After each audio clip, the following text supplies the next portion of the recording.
If we're not paying close attention to our mindset, we can walk around for a good portion of the day doing what I call operating at a deficit. Let's talk about how you can prevent that from happening. Here we go.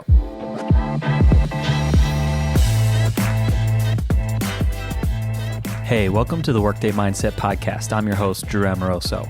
Every workday we encounter dozens of situations that we have to navigate in order to have a successful and productive workday. And the way you choose to think through those situations helps shape not only the kind of day you have, but the trajectory of your career. This podcast is all about helping you to navigate those situations, show up at your best, and be happier at work. If you think about a typical workday, it's very easy for us to move through the day focused on all the things that are not going the way that we want them to go.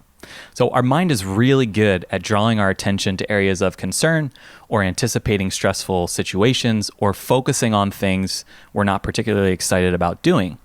So maybe we're thinking about a conversation we don't want to have, we're replaying something that we could have done better, or we're looking at our list of things to do and feeling like there's just no way we're going to get through it all. And a simple example, and one of the areas where we're really susceptible to this kind of thought pattern, is at the end of our workday. Consider how often you end your workday by looking at all the things that you didn't accomplish and the things that didn't go well, right? For many of us, that's how we end every single workday. And when we think that way, we carry around this idea that we're constantly behind and that we're constantly operating at a deficit. And this kind of thinking has a very powerful hold over us moment to moment throughout the day.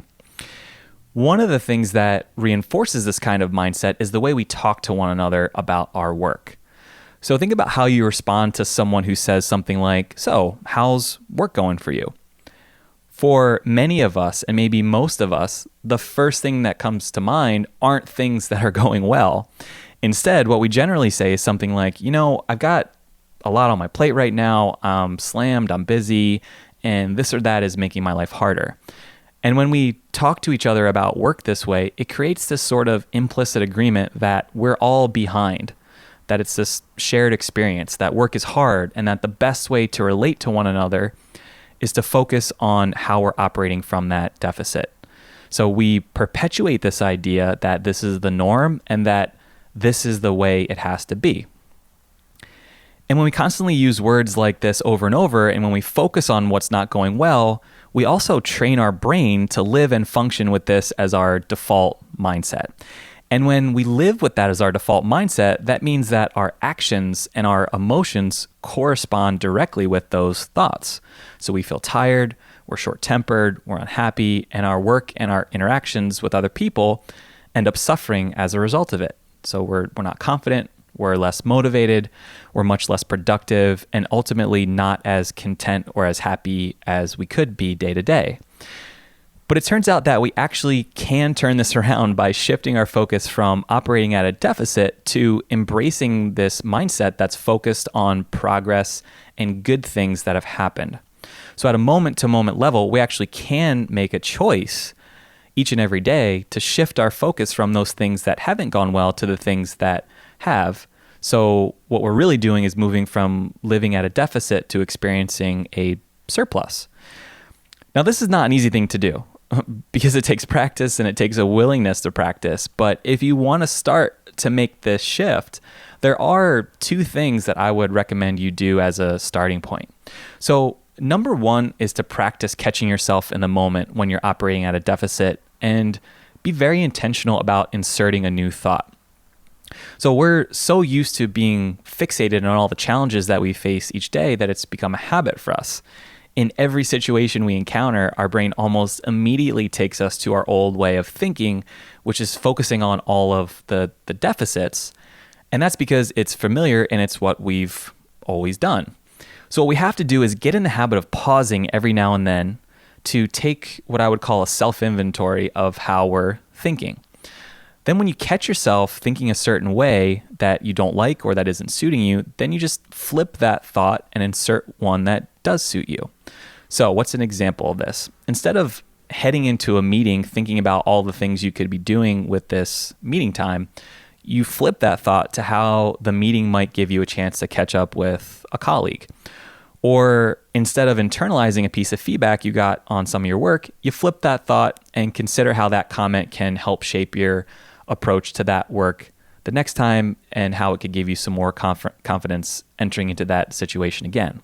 So these are simple things to do, but that's kind of the point. You just catch yourself in the moment and follow a thought that you don't want with one that's productive. So number 2 is to focus on how you're thinking at the 2 most critical inflection points in your day, which are the start of your day and the end of your day. These 2 points are critical drivers of your day-to-day work experience. They're very critical.